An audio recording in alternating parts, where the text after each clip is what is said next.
సర్పంచ్ ఎన్నికలపై కేసీఆర్ సంచలన నిర్ణయం తీసుకున్నారు.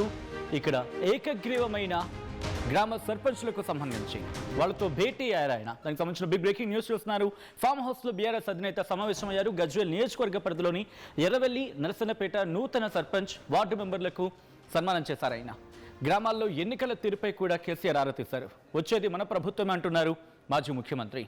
మనకు అన్ని కాలాలు అనుకూలంగా ఉండవు, కష్టాలు వచ్చినప్పుడు అధైర్యపడద్దు, గ్రామాలకు మళ్ళీ మంచి రోజులు వస్తాయంటూ చెప్పినట్టుగా తెలుస్తోంది. ఇక కాంగ్రెస్ ప్రభుత్వ మాటను నమ్మి మోసపోద్దంటూ ఇటు క్యాడర్కి డైరెక్షన్స్ ఇచ్చినట్టుగా తెలుస్తోంది మాజీ ముఖ్యమంత్రి. ఈ నేపథ్యంలో కొద్దిసేపటి క్రితం ఇటు బీఆర్ఎస్ ఈ అంశానికి సంబంధించి ట్వీట్ చేసింది. ఆ ట్వీట్ని నేను మీకు ఒకసారి చదివి వినిపించే ప్రయత్నం చేశాను. కొద్దిసేపటి క్రితం ఏకగ్రీవంగా ఎన్నికైన సర్పంచులు అలాగే వార్డు మెంబర్స్కి సంబంధించి మాట్లాడుకుంటే క్రమంలో ఆయన వాళ్ళతో భేటీ అయ్యారు. ఆ భేటీలో కొన్ని కీలకమైన డైరెక్షన్స్ ఇచ్చినట్టుగా తెలుస్తోంది. ఎక్కడ అధైర్యపడద్దు అంటూ కూడా చెప్పుకొచ్చినట్టుగా తెలుస్తోంది.